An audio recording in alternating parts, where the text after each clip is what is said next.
ঈদুল আজহা উপলক্ষে যারা এখানে বন্দী আছেন পুরুষ এবং মহিলা তাদের ঈদটা যেন একটা আনন্দময় হয় সেই উদ্দেশ্যে তাদের ঈদ বস্ত্র বিতরণ করা হয়েছে, যেমন লুঙ্গি, শাড়ি, ছোটো মেয়েদের ছেলে মেয়েদের জন্য পোশাক বিতরণ করা হয়েছে।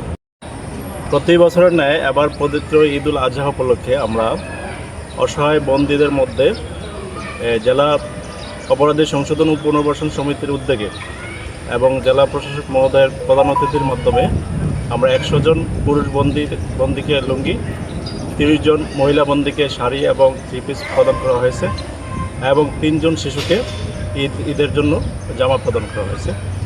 তো আমরা আজকে কারাগারে প্রায় 8 শতাধিক বন্দী আছে। এর মধ্যে আমরা এই যে আজকে 130 জন বন্দীকে বিভিন্ন উপহার এবং 3 জন শিশুকে উপহার দেওয়া হলো।